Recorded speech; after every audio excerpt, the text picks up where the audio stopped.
Uncle. Good morning बेटा। Uncle दृष्टि कहाँ पर है? अंदर ही है कमरे में, जाओ मिल लो। हाँ। दृष्टि,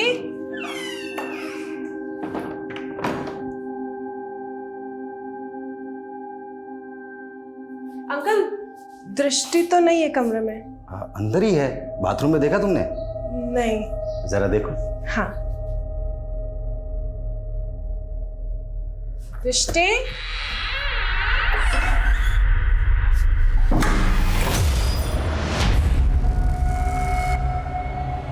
अंकल वो दृष्टि तो बात।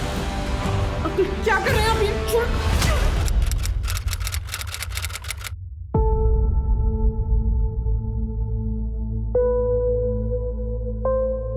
मान ले आज से तेरा नया जन्म हुआ है, जो भी हुआ सब भूल जा।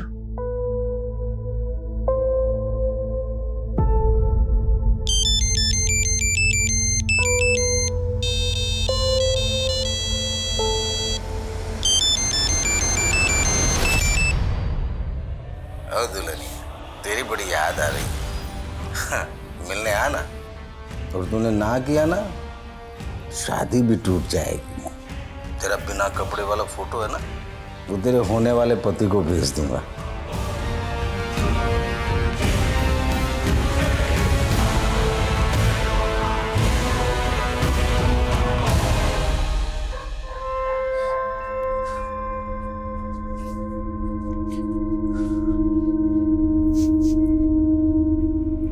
लड़की रुक, कौन है तू? हाँ कौन है? और इतनी रात को अकेले में कहाँ घूम रही है? वो सर जी वो दवाई लेने के।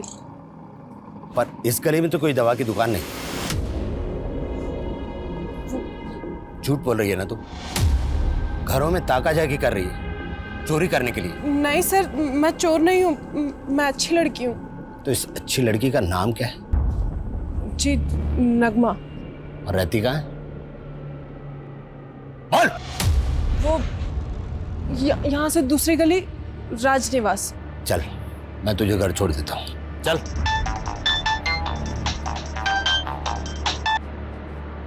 जी जनाब, जी बिल्कुल पहुंच जाऊंगा। जी जनाब, चल।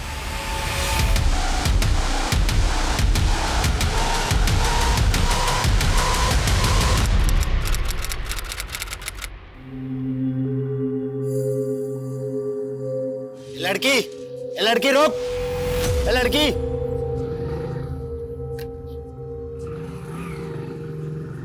ए लड़की रुक।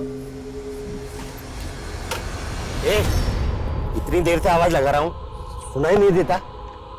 उस दिन चकमा देके भाग गई थी ना, हैं? अब नहीं बच पाएगी। पूरा राजनिवास छान मारा मैंने, कोई नगमा नाम की लड़की नहीं रहती वहां। तेरा असली नाम नगमा नहीं है ना? बोल।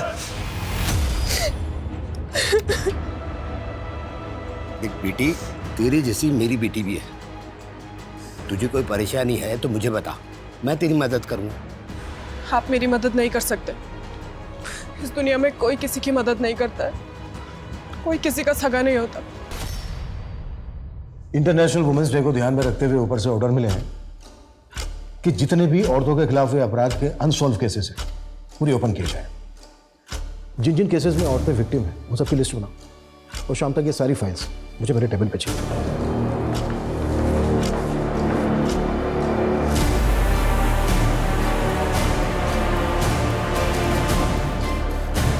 सर हमने 3 केस नोट डाउन किए। ये हमारे फर्स्ट केस की फाइल। सर बीना कश्यप नाम की औरत की 2010 में दिन दहाड़े हत्या हुई थी। बीना और उसका पति हरी दिहाड़ी मजदूरी का काम करते थे, बिहार से यहाँ रोजी रोटी के लिए आए थे। सर काफ़ी समय तक जांच चली लेकिन कुछ भी पता नहीं चला। इस हरी से कांटेक्ट करो और इस केस के इन्वेस्टिगेटिंग ऑफिसर से भी इस केस की डिटेल्स निकालो। और सर ये दूसरा केस शबीना अहमद का है। सर शबीना के पिता ने शबीना के अगवा होने की मिसिंग कंप्लेंट फाइल की थी। सर लोकल इन्वेस्टिगेशन के मुताबिक शबीना का किसी फारूक नाम के लड़के से अफेयर था। शबीना और फारूक दोनों ने भागने की भी कोशिश की थी। पुलिस ने काफ़ी ढूंढा दोनों को, पर शबीना और फारूक दोनों में से किसी को कुछ पता नहीं चला। शबीना और फारूक दोनों के परिवारों की डिटेल्स निकालो। ओके सर ये हमारे तीसरे केस की फाइल। सर इस औरत का मर्डर 2012 में हुआ था। शादीशुदा थी लेकिन अकेली रहती थी।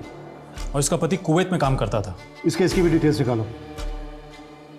फिलहाल इन 3 केसेस पे ही काम करते हैं। Okay sir.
उग्रवादियों द्वारा किए गए इस बम विस्फोट में लोकप्रिय जननायक योगेश सैनी का निधन हो गया।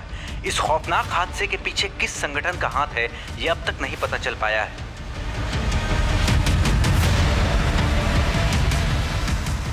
सर, बीना कश्यप के केस में एक अजीब बात पता चली है। सर, बीना की हत्या के 2 महीने के अंदर अंदर उसके पति हरि ने दूसरी शादी कर ली थी। हरि के बारे में कुछ पता चला?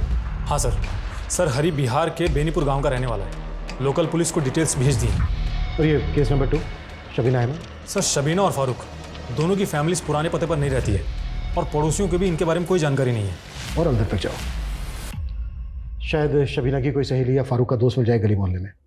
और ये केस नंबर 3, इसकी क्या अपडेट है? सर, ये औरत जिस किराए के घर में रहती थी, उस घर के मकान मालिक ने सालों पहले वो घर बेच दिया और पड़ोसियों से भी कोई नई जानकारी नहीं मिली है। वैसे सर, खबरियों काम पर लगा दिया है।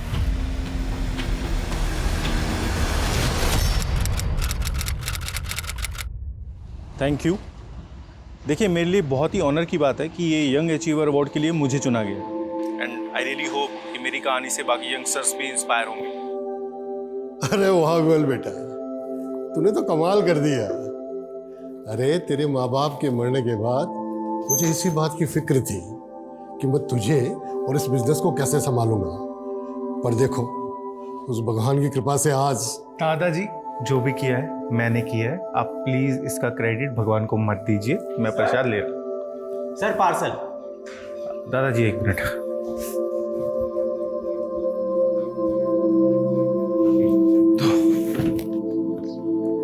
सर, आप भगवान को नहीं मानते, नास्तिक हैं।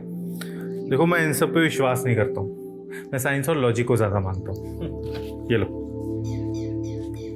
और हाँ, ये प्रसाद खा लेना। हाँ बोलो। अरे मैंने तुम्हें जितना कहा है तुम उतना बजट कोट करो ना। तुम शिकावत की टेंशन क्यों ले रहे हो? हाँ, मैं तुम्हें मेल कर रहा हूँ। बेटा विमल, कोई परेशानी है? दादाजी, वो शेखावत हमें पैसों के दम पे खरीदना चाहता है। लेकिन बेटा, वो शिकायत बहुत खतरनाक आदमी है, जरा संभल के। लेकिन अगर मैं सही हूं तो मैं क्यों डरूं उससे? दादाजी, आप टेंशन मत लीजिए, मैं मैनेज कर लूंगा।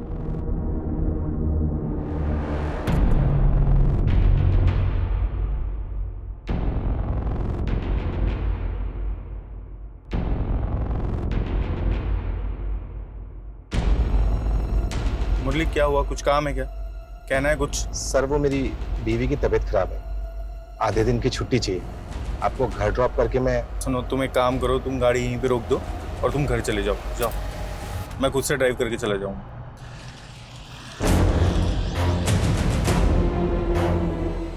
हेलो। हाँ, विमल सर निकल चुके। चलो, चैप्टर समझ में आया? ठीक है, आप कल कंटिन्यू करते हैं, मुझे कहीं जाना है। जयंती, ये लो। मैम, ये आपके हाथ में क्या लिखा है? जी, ये उर्दू लैंग्वेज में कमल लिखा है। कमल यानी लोटस? पर आपका नाम तो मधु है, तो आपके हाथ पे ये लोटस क्यों?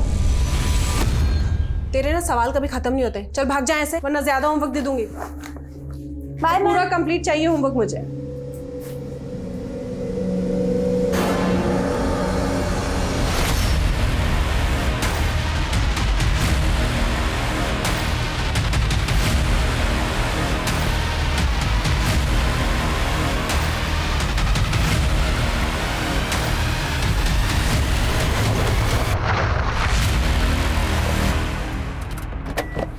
क्या बदतमीजी है? आपको दिखाई नहीं दे रहा? जल्दी चल।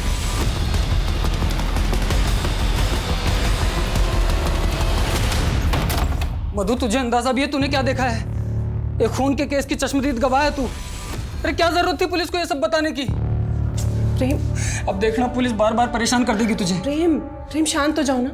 माफ कर दे मुझे, मैं गुस्से में बहुत कुछ बोल गया ना, पर क्या करूं, तेरी फिक्र होती है मुझे।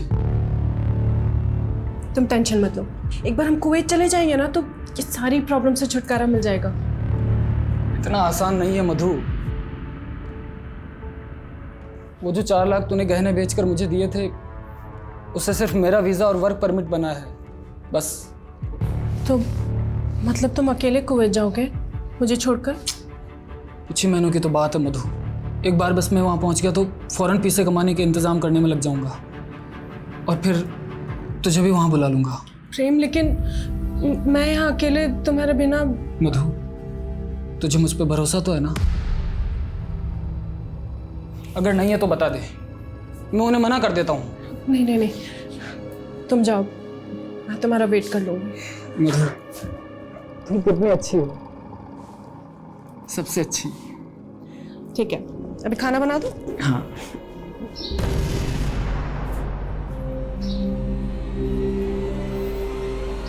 मधु मान गई।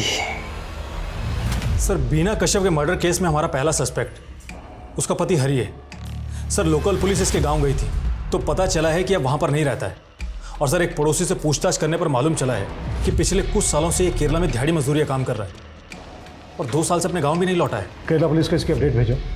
और ये केस नंबर 2, शबीना अहमद, इसकी क्या प्रोग्रेस है? सर, शबीना के बारे में तो कुछ भी पता नहीं चला है, लेकिन फारूक के बारे में पता चल गया है। लोकल टीम उससे पूछताछ करने निकल चुकी है। और केस नंबर 3, इसकी क्या अपडेट है?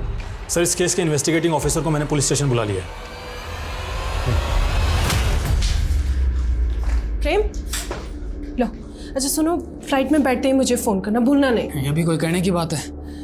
और देखना, 4-5 महीने बाद तुझे भी वहाँ बुला लूँगा। प्रेम, मुझे भूल तो नहीं जाओगे ना? कैसी बात कर दी है मधु? अगर तू नहीं होती तो मैं कभी कुवैत जा ही नहीं पाता। अब अगर तू ऐसे उदास रहेगी तो मैं जा नहीं पाऊंगा ना। थोड़ा हंस दे। अरे प्रेम भाई, वो गाड़ी आ गई है। सामान रख दूं मैं? हाँ, अरे मैं कुछ भूल गया। हाँ, अरे मधु भाभी, मैं रख रहा हूँ ना। और आप ना फिक्र बिल्कुल मत करना, मतलब प्रेम भाई जा रहे हैं तो क्या हुआ, हम तो हैं आपकी खिदमत में, पूरा ख्याल रखेंगे आपका। अरे प्रेम भाई क्या कर रहे हो? मुझे अरे जा रहे हो, हमारे लिए कुछ लेकर आना। हाँ आइए।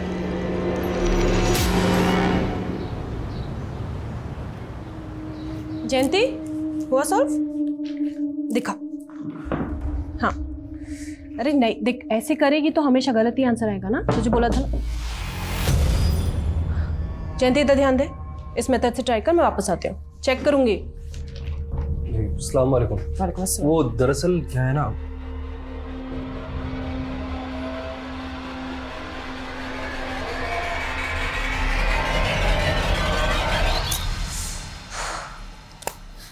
मधु मैम, मधु मैम, मधु, मधु मिली क्या मधु? नहीं, हमने पानी टंकी के पास देखा पर मधु कहीं नहीं मिली। मैं वहां देखकर आती हूँ। हम उधर देखते हैं। हाँ, गौतम भैया, मधु मैडम तो पता चला क्या? अरे नहीं भाभी, सारे में देख लिया, कहीं पता नहीं चल रहा मधु भाभी का। मुझे लगता है प्रेम भाई को हमें बता देना चाहिए। हाँ।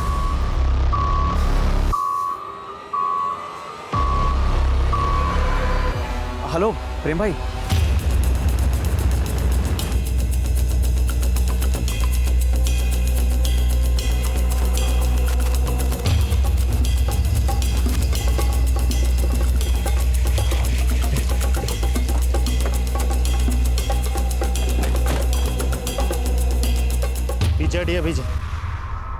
पीछे इस लड़की को पहले कहीं देखा है मैंने। कहाँ देखा था? आसपास मालूम करो, शायद किसी को पता हो कि कौन है ये। जी सर।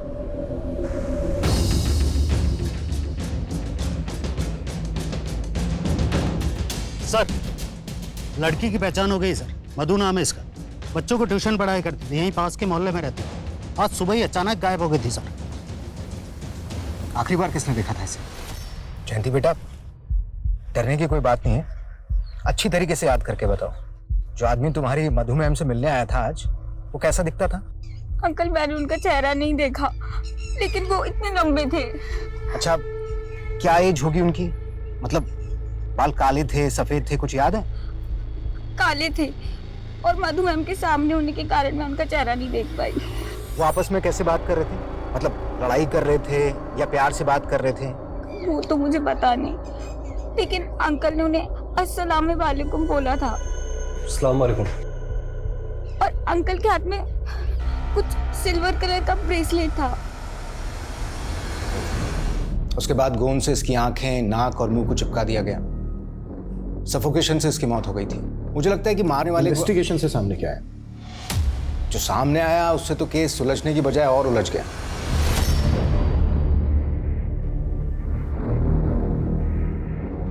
सर, मैंने आपसे कहा था ना कि इस लड़की को पहले मैंने देखा है। इस लड़की का नाम मधु नहीं, नीलोफर है। जी सर, पर आपको कैसे पता? ये देखो, ये इसके हाथ पर उर्दू में एक टैटू बना हुआ है, मैंने पता करवाया, ये नीलोफर लिखा हुआ है। और पोस्टमार्टम से ये भी पता चला है कि इसके साथ में गैंगरेप हुआ था, और गोंद से इसके जो आंख, नाक, मुंह को चिपकाया गया था, उस वजह से सफोकेशन हुआ और इसकी मौत हो गई। तुम्हें इस केस के बारे में और क्या पता चला? ये देखिए सर, नीलोफर और मधु की मिसिंग फाइल, उसके फादर अयूब ने मिसिंग कंप्लेंट लिखवाई। तो ये नीलोफर रेवाड़ी की रहने वाली थी, लेकिन नीलोफर से मधु क्यों बनी? फिर हमने नीलोफर के पति प्रेम से बात की, जो उस वक्त कुवैत में था। जी, उसने बताया कि ये दोनों आपस में प्यार किया करते थे, लेकिन दोनों के प्यार के बीच मजहब आ गया, इसलिए दोनों ने भागकर शादी कर ली। और फिर नीलोफर के घर वालों से बचने के लिए नीलोफर का नाम बदलकर मधु कर दिया गया। नीलोफर की मिसिंग कंप्लेंट उसके फादर अयूब ने लिखवाई। जी, हमने अयूब को ढूंढा लेकिन मिला नहीं। पड़ोसी ने बताया कि बदनामी के डर से उसने अपना घर बदल लिया। और आपने केस क्लोज कर दिया? जी नहीं, हमने और एंगल टटोले। सर, मुझे लगता है कि ये केस नीलोफर के अतीत से जुड़ा हुआ है। नीलोफर की बीती जिंदगी में जाने से कुछ नहीं होगा। जो आदमी नीलोफर से मिलने आया था, उसी ने उसका मर्डर किया। तो सर, इलाके के सारे स्ट्रीटरों को उठा ले। जयंती बेटा, डरने की कोई बात नहीं है, अब ध्यान से देखकर बताओ इनमें से कौन था। डरो मत, तुम उन लोगों को देख सकती हो, वो तुम्हें नहीं देख सकते। वो तो नहीं था, या वो वाला? हम काफी महीनों तक इस केस में लगे रहे, मगर कोई क्लू नहीं मिला। फिर मेरा ट्रांसफर हो गया। मैं सिर्फ यही कह सकता हूं कि इस केस में मैंने अपनी तरफ से कोई कोर कसर नहीं छोड़ी। आपने कोई कसर नहीं छोड़ी। क्या आपने नीलोफर के पति प्रेम को इंट्रोगेट किया? जो आदमी नीलोफर से मिलने आया था, क्या उसके अलावा आपके पास कोई दूसरा सस्पेक्ट था? क्या ये पॉसिबल नहीं है कि नीलोफर ऑनर किलिंग का शिकार हुई, उसके पिता अयूब ने ही उसका मर्डर किया हो? जी नहीं, आप ये बताइए कि किस बेसिस पे आप इस नतीजे पर पहुंचे कि जो आदमी नीलोफर से मिलने आया था उसी ने नीलोफर को मारा है? अगर उसका इरादा नीलोफर को मारने का होता तो क्या वो जयंती की मौजूदगी में आता? और अगर वो जयंती की मौजूदगी में आया भी तो क्या उसको जिंदा छोड़ता? एक्चुअली इस तरह से हमने सोचा ही नहीं। इस केस को हमें शुरू से इन्वेस्टिगेट करना होगा। सबसे पहले ये पता लगाओ कि नीलोफर का पति अभी भी कुवैत में है या इंडिया लौटा है। सर, और सर नीलोफर की स्टूडेंट जयंती, जिसने आखिरी बार नीलोफर को देखा था, उसके बारे में पता लगाता हूँ। जिस ब्रूटैलिटी के साथ नीलोफर को मारा गया, सफोकेशन से मरी वो, उससे तो यही लगता है कि किसी की गहरी रंजिश रही होगी नीलोफर के साथ। सर, नीलोफर के पिता अयूब ने अपनी बेटी की मिसिंग कंप्लेंट तो फाइल की थी, लेकिन उसकी मौत के बाद से एकदम से गायब हो गया। अयूब ने समाज के डर की वजह से अपनी बेटी को नहीं अपनाया होगा, या फिर वजह कुछ और रही होगी।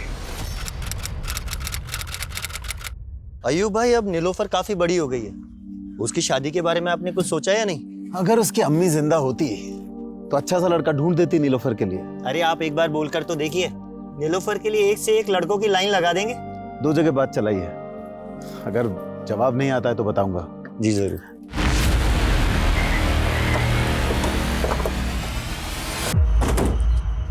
साहब 2 साल तक मधु और प्रेम मेरे यहाँ किराएदार थे। मधु की मौत के बाद पता चला कि उसका नाम नीलोफर था। 2 साल से जानते थे आप नीलोफर और प्रेम को। दोनों पति पत्नी के बीच रिश्ता कैसा था? साहब दोनों के बीच रिश्ते बहुत अच्छे थे, पर हाँ एक बार मैंने मधु को बहुत आग बबूला होते देखा था। समझ में नहीं आता, एक बार में मिल गया ना जवाब, निकल। मधु बेटा क्या हुआ, क्या किया गौतम ने? कुछ नहीं काका, गरीब की लुगाई सबकी भौजाई होती है। तो ये बात आपने उस वक्त पुलिस को क्यों नहीं बताई? बताई थी साहब, लेकिन इंस्पेक्टर साहब बोले कि वो लड़की मतलब जयंती जो नीलोफर के यहाँ पढ़ने आती थी, उसने जिस आदमी को देखा था उसका गौतम से हुलिया मेल नहीं खाता था। Can't believe it. अच्छा, इस हादसे के बाद आपकी नीलोफर के पति प्रेम से बात हुई थी? एक बार सर, वो अपना सामान लेने वापस आया था नीलोफर की मौत के करीब 1 साल बाद। जब नीलोफर और प्रेम आपके मकान में रहने आए थे तो आपने उनकी आईडीज डॉक्यूमेंट्स तो लिए होंगे? 10 साल पुरानी बात है, उस वक्त लिखा पढ़ी कहाँ होती थी। अनुज, ये गौतम हमारा पहला सस्पेक्ट, पता लगाओ इसका। और बिना और शकीला के केस में क्या अपडेट है? सर 2 टीम लगी हुई है और मैं खुद भी इन 2 केसेस के फॉलोअप ले रहा हूँ। ओके, पता नहीं क्यों मुझे ऐसा लग रहा है कि नीलोफर के केस में अभी भी बहुत कुछ सामने आना बाकी है।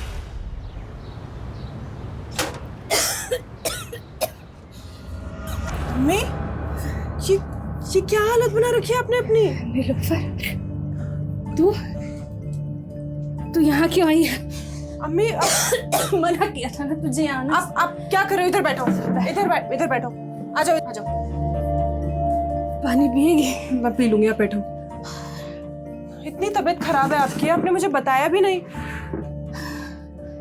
इसमें बताने का क्या है बेटा?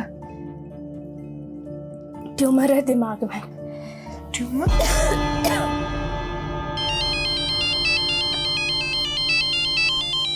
हाँ हेलो। गौतम, मेरी अभी अम्मी के डॉक्टर से बात हुई। उन्होंने बोला कि अम्मी के इलाज के लिए 6 लाख रुपए लगेंगे। 6 लाख? नीलोफर इतने रुपए कहाँ से आएंगे? कुछ समझ में नहीं आ रहा है क्या करूं। मेरे पास करीबन 1 लाख रुपए रहेंगे, लेकिन बाकी के पैसे। गौतम तुम कुछ करो ना। अरे नीलोफर, अब मैं क्या करूंगा इसमें? लेकिन हाँ सुन, तू अगर चाहे ना तो तेरे लिए ये 6 लाख रुपयों का जुगाड़ करना कोई मुश्किल बात नहीं है, अगर तू चाहे तो। समझ रही ना क्या क्या कह रहा हूं मैं?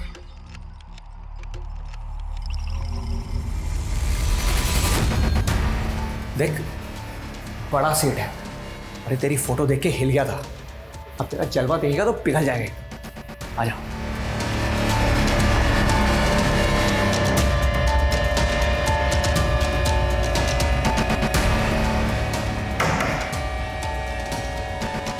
सेठ,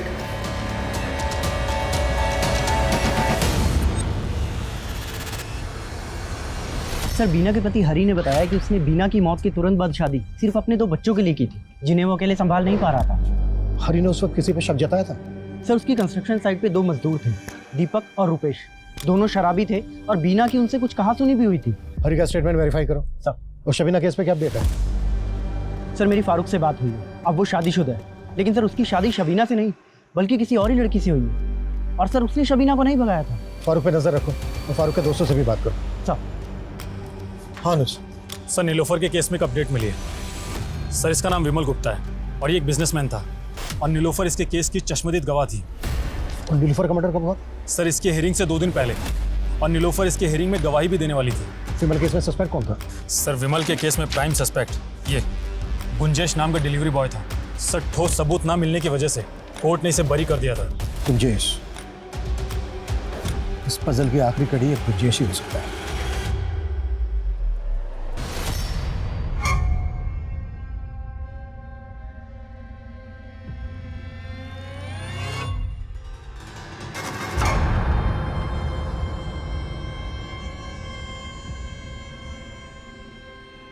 अच्छा सुनो, मैं जा रही हूँ, शाम तक लौटूंगी।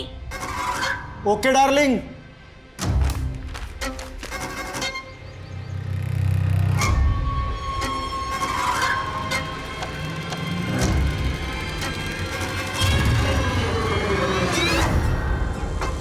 अरे कहाँ चली मेरी रानी? नाटक कर रही है ना? नाटक कर।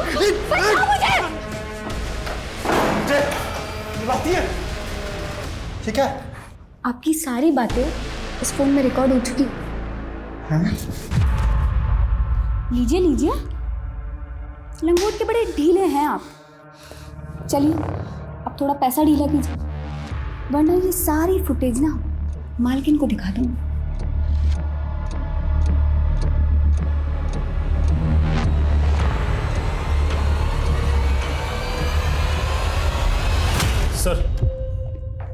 सर डिलीवरी बॉय गुंजेश के बारे में कुछ भी पता नहीं चला है, लेकिन नीलोफर को आखिरी बार जिस लड़की ने देखा था, जयंती। हाँ सर, उसके बारे में पता चल गया है। वो दिल्ली में मेड का काम करती है। और नीलोफर के पिता अयूब के बारे में पता चल गया है। अयूब का है? जेल में, एक मर्डर के केस में 4 साल से जेल में है। मर्डर केस में? हाँ सर। और सर एक चौंकाने वाली बात पता चली है, अयूब के बीवी बच्चे मेवात में रहते हैं। जब मैंने उनसे बात की तो पता चला है कि अयूब की कोई नीलोफर नाम की बेटी ही नहीं है। What? नहीं यार, उस कंजे से सिर्फ 20,000 कमा पाई मैं। अब इन छोटी मछलियों से काम नहीं चलने वाला, कोई बड़ी मछली फंसानी होगी। तू एक काम कर, मुझे साउथ दिल्ली के ऐसे 5 रईसों के नाम दे जो हवस के पुजारी भी होने चाहिए और अमीर भी। ठीक है, 1 मिनट।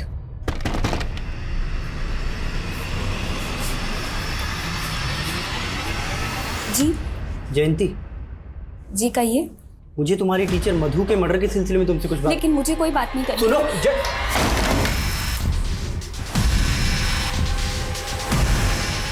सब कौन नीलोफर? मेरी उम्र हो गई है इसलिए कुछ याद नहीं रहता। आप क्यों मुझे परेशान कर रहे हैं? कम से कम जेल में तो चैन से रहने दीजिए। अच्छा, जेल में लोग चैन से रहने नहीं, सजा काटने आते हैं।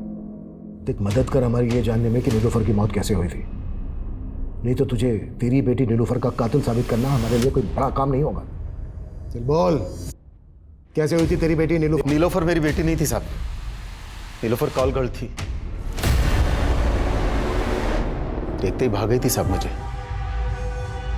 नीलोफर को अपनी अम्मी के इलाज के लिए पैसों की जरूरत थी, तो मैंने पैसे देकर उसे खरीद लिया उसके दलाल गौतम से। 7 लाख रुपए देकर 7 महीने के लिए खरीदा था साहब उसे, पर साहब वो सिर्फ 2 महीने में भाग गई। तो तूने नीलोफर का बाप बनकर उसकी मिसिंग कंप्लेंट फाइल करवाई? तो और क्या करता साहब, सारे अड़ोसी पड़ोसी मेरे पीछे पड़ गए साहब। इसलिए मार डाला उसको? नहीं साहब, मुझे तो खुद नीलोफर के मौत की खबर अखबार से मिली साहब। मेरे तो पैसे भी गए और लड़की भी गई साहब।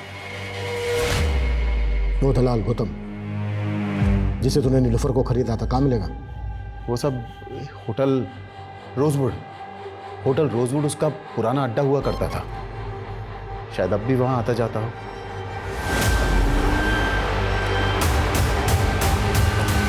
सर नीलोफर के केस में कड़ियां तो जुड़ रही हैं, क्योंकि उसके मकान मालिक ने बताया था कि गौतम को उसने थप्पड़ मारा था।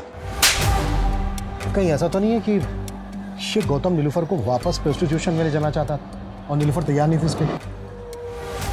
अनुज, होटल रोजवुड पे नजर रखो, ये गौतम किसी भी हालत में बचना नहीं चाहिए। Okay sir. और हाँ सर, जयंती भी कॉपरेट नहीं कर रही है। जयंती के लिए ऐसा? सर एटीटी ने फाइल भेजी, नीलोफर के केस से कनेक्टेड है।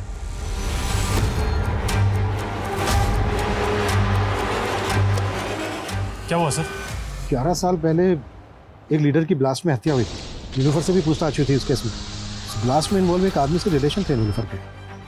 उस वक्त नीलोफर ने एटीटी को बताया था कि वो एक कॉल कर रहा है, उसके बहुत सारे क्लाइंट हैं जिनकी बैकग्राउंड के बारे में उसे कुछ नहीं पता। इसका मतलब नीलोफर के लिंक उग्रवादियों से भी थे? एटीटी को शक तो था नीलोफर पे, हालांकि कुछ साबित नहीं हुआ। पहले एक टीचर, उसके बाद कॉल कर, फिर उग्रवादियों से उसके संग। आखिर थी क्या है लड़की?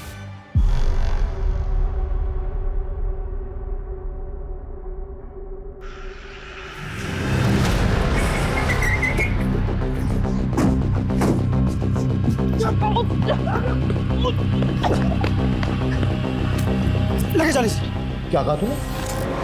हाँ साहब, मैं नीलोफर से पहले उसकी माँ रुखसाना के लिए कस्टमर लाता था। रुखसाना भी इसी धंधे में थी साहब, लेकिन वो नहीं चाहते थे कि उसकी बेटी नीलोफर ये काम करे, और यही कारण था कि उसने अपनी बेटी को खुद से दूर रख के पढ़ाया। इधर आ, मैंने कहा था ना तुझसे ये जगह तेरे लिए नहीं है, फिर यहाँ क्यों आई? अरे रुखसाना क्यों भड़क रही है? तेरे को पता है तेरी लड़की पटाखा है, पटाखा। अरे अगर तू बोले तो मुंह तोड़ दूंगी तेरा अगर दोबारा ऐसी बात कही तो। चल फट। अम्मी, मैं तो तुमसे मिलने के लिए आई थी।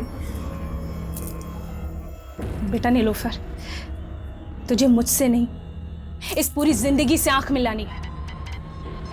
तुझे मेरे जैसा नहीं, एक इज्जत की जिंदगी जीनी है तुझे। नीलोफर एक छोटी सी दवाई की दुकान में काम करती थी साहब, लेकिन अजीब बात है, किस्मत उसे वहीं ले आई जहां वो नहीं आना चाहती थी। लेकिन जैसे उसकी जिंदगी में प्रेम आया, वो फिर से उड़ गई साहब। लेकिन तूने उसको ढूंढ निकाला, तू उसको वापस प्रोस्टिट्यूशन के धंधे में लाना चाहता था, उसने मना किया, इसलिए थप्पड़ मारा था ना उसने तुझे। नीलोफर कुछ नीलोफर मर चुकी है, तू बोल। हाँ ठीक है मधु, देख ध्यान से सुन ले। प्रेम ने कुवैत जाने से पहले मुझसे 1.5 लाख रुपए उधार लिए थे। बोल रहा था 2 महीने में लौटा देगा। अब 2 महीने बीत चुके, मेरे पैसे नहीं मिले हैं मुझे अभी तक। गौतम, जैसे ही प्रेम पैसे भेजेगा मैं तुझे दे दूंगी, थोड़े टाइम रुक जाना। मेरे सर पे भी लोग वसूली करने के लिए बैठे हुए हैं। देख अगर तूने मेरे पैसे जल्दी नहीं चुकाए ना, तो मुझे उन लोगों को तेरा पता देना पड़ेगा। गौतम प्लीज ऐसा मत करना, देख कुछ और रास्ता होगा ना। कोई और रास्ता?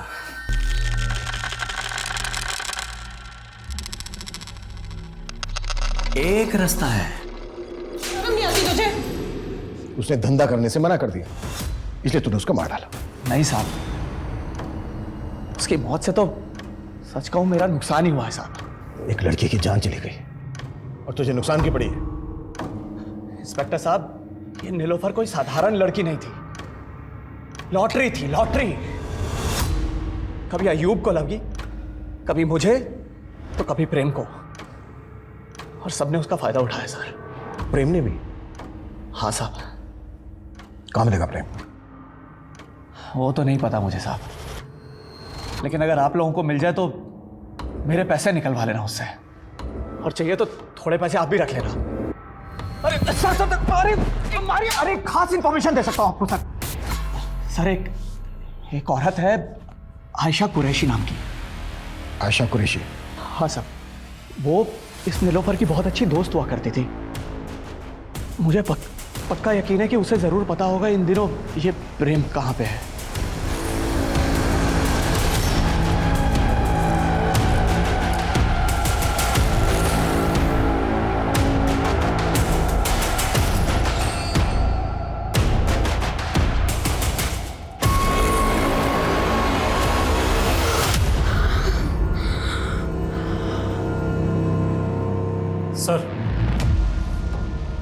सर गौतम सही कह रहा है, आयशा अलवर में ही रहती है। नीलोफर का केस काफी उलझाने वाला है, और मुझे कुछ तो है जो अभी भी इस केस में छूट रहा है। एनीवे, मैं जयंती से बात करने की कोशिश करता हूँ, तुम अलवर जाओ, आयशा से मिलो। सर।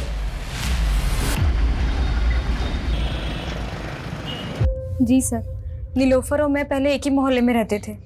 कुछ ही दिनों में दोस्ती भी हमारी अच्छी हो गई थी। प्रेम के साथ खुश थी सर वो, लेकिन ये गौतम उसे बहुत तंग करता था सर। बार बार उसे वापस से धंधे में बैठने के लिए दबाव डालता था। हो ना हो सर, ये गौतम ने ही उसे मारा है। अगर गौतम ने नीलोफर को मारा है तो वो बचेगा नहीं, लेकिन हमारा प्रेम से बात करना बहुत ज़रूरी है। कुछ बता सकती हो प्रेम के बारे में? सर मुझे प्रेम के बारे में कुछ नहीं पता।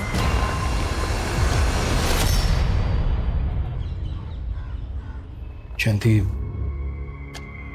मैं जानता हूं उस हादसे ने तुम्हारी जिंदगी बदल कर रख दी थी।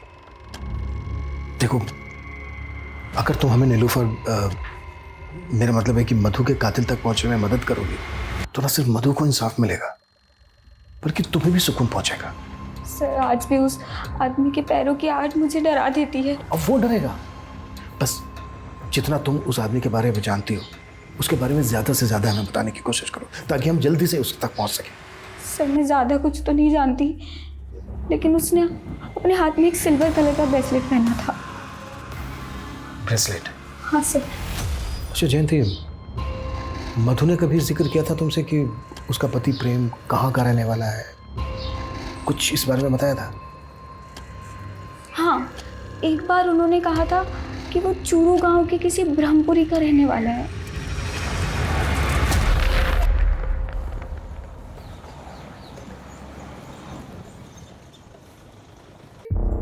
प्रेम शुक्ला? सब प्रेम को तो 2015 में किसी ने मार दिया था। कैसे हो सकता है? कितना नजदीक थे हम केस सॉल्व करने के। सर, प्रेम की पोस्टमार्टम रिपोर्ट। सर, रिपोर्ट के मुताबिक प्रेम की आंखें, मुंह, नाक भी और दोनों की बॉडी में सेम ड्रग के ट्रेसेस भी मिले थे। लेकिन नीलोफर को तड़पा तड़पा के मारा गया, जबकि प्रेम को मारने में जल्दबाजी दिखाई गई है। प्रेम की मौत सफोकेशन से नहीं हुई, उनकी फटल ब्लो से हुई। प्रेम के चेहरे और सर पर 5 बार वार किए गए। हो ना हो, नीलोफर और प्रेम का कातिल एक ही है। अनुज, नीलोफर और प्रेम के मर्डर की पहले की उनकी सारी एक्टिविटीज पता करो। Yes sir.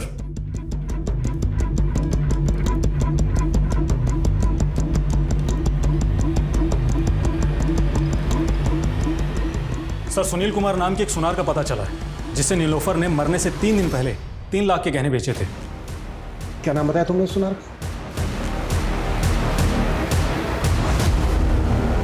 Sir, Sunil Kumar. किसी ज़माने में मैं भी पुलिस में था, तब से जानता हूँ नीलोफर को। उस वक्त वो एक छोटी सी दुकान पर बैठा करती थी, फिर अचानक पता नहीं कहाँ गायब हो गई, और फिर मेरी रिटायरमेंट के बाद वो मुझसे मिली। तब पता लगा कि उसने किसी प्रेम नाम के लड़के से शादी कर ली। उसकी मौत से कुछ दिन पहले ही उसने मुझे घर पर बुलाया था।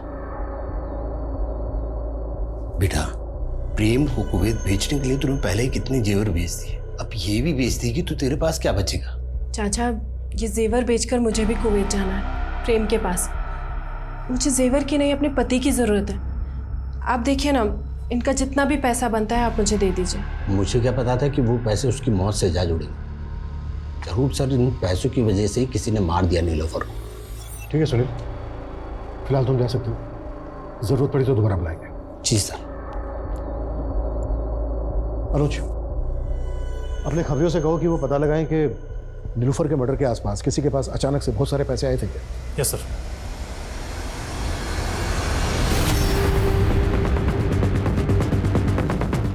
मैं तेरी मदद करूंगा। आप मेरी मदद नहीं कर सकते। इस दुनिया में कोई किसी की मदद नहीं करता है, कोई किसी का सगा नहीं होता। जो करना था मैंने खुद कर लिया।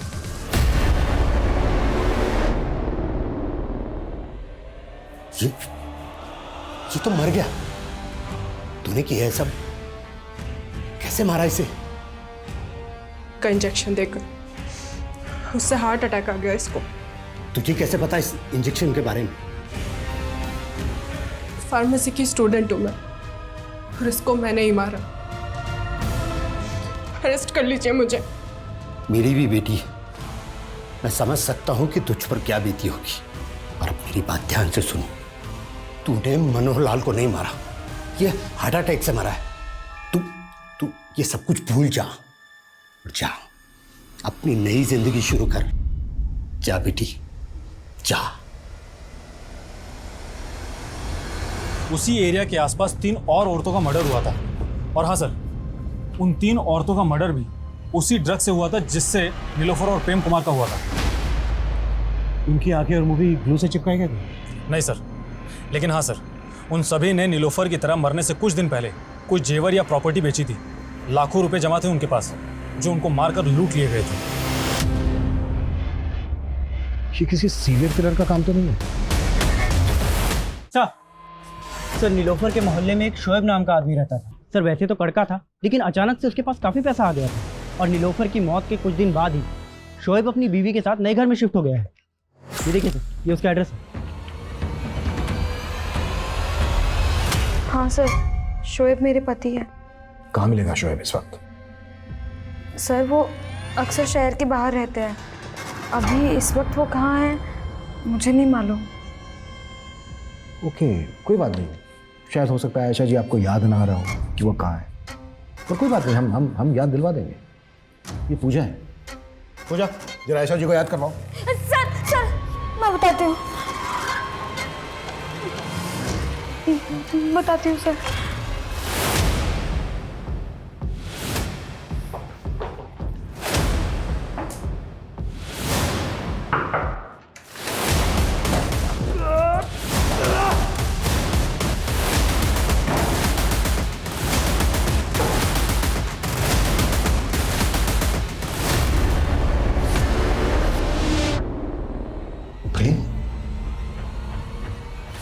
शोएब का है?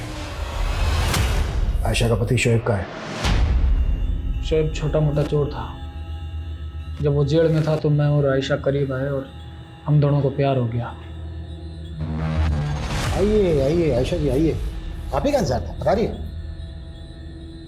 आगे बोल। आयशा शोएब को छोड़कर मेरे साथ शादी करना चाहती थी, इसलिए हमने एक प्लान बनाया था। शोएब बहुत पुराने ख्यालातों वाला था और जब वो जेल से छूट कर आया तो आयशा ने उससे बताया कि पैसे कमाने के चक्कर में उसने प्रोस्टिट्यूशन का धंधा करना शुरू कर दिया है। सर, मुझे लगा था ये सुन के शोएब बहुत खफा होंगे और मुझे तलाक दे देंगे और फिर तुम प्रेम के साथ शादी कर लोगे। जाहिर सी बात है, ऐसा हुआ नहीं होगा। जी हाँ सर, लेकिन हमने हार नहीं मानी सर। मैंने नीलोफर को बेवकूफ़ बनाकर उससे पैसे लिए और फिर कुवैत चला गया। तू भी छुटकारा पाना चाहता था नीलोफर से? हाँ, लेकिन वो भी शोएब की तरह मुझे छोड़ने को तैयार नहीं थी। मैं जानती थी शोएब पैसा कमाने के लिए बहुत हाथ पैर मार रहा है। ये बात आयशा ने कुवैत फ़ोन करके मुझे बताई। मुझे एक आइडिया आया। मैंने शोएब को नीलोफर का खून करने के लिए पैसे का लालच दिया था और वो मान गया। अस्सलाम वालेकुम। वालेकुम अस्सलाम। जी, दरअसल वो आयशा की तबीयत अचानक से बिगड़ गई है, आप चलिए ना मेरे साथ। चलिए। हाँ। शोएब और उसके साथियों ने पहले मिलकर उसके साथ रेप किया और बाद में इंजेक्शन देकर उसकी आँख, नाक और मुंह पर गोंद डालकर उसे मार डाला। नीलोफर के बाद शोएब की बारी थी। प्रेम जब कुवैत से लौटे तो हमने शोएब को भी का इंजेक्शन दिया और नीलोफर की तरह उनकी आंखों में, नाक में और मुंह में ग्लू डाल दिया। मैंने शोएब को मेरे कपड़े पहना दिए और मेरा वॉलेट और सारे कागजात भी उसके जेब में रख दिए ताकि सबको लगे कि शोएब नहीं, प्रेम मारा गया है। नीलोफर की आंखें, नाक, मुंह, इन सब जगहों पर ग्लू क्यों डलवाया? इतनी बेरहमी से क्यों मरवाया उसको? क्योंकि उसने मेरी आंखों में धूल झोंकी थी। उसने मुझे अपने अतीत के बारे में नहीं बताया था। और तूने जो इतने लोगों की आंखों में धूल झोंकी है वो? और शोएब को इस तरह से क्यों मरवाया तूने? ताकि पुलिस को लगे कि दोनों को एक इंसान ने मारा है। हम दोनों को लगा कि शोएब को कातिल समझकर पुलिस उसके पीछे जाएगी। नीलोफर की तरह और भी लड़कियां थीं प्रोस्टिट्यूशन के धंधे में, उनको क्यों मरवाया? पैसे के लिए। पहले उन्हें मेरे प्यार के जाल में फंसाता और फिर शादी का वादा करता और पैसे मिलते ही मार डालता। क्या पाया ये सब करके? एक दूसरे का साथ पाया सर। हम दोनों हर हाल में हमेशा एक दूसरे के साथ रहना चाहते थे। वो तो होने से रहा, क्योंकि जेल में आदमी और औरतों के लिए बैरक अलग अलग होते हैं।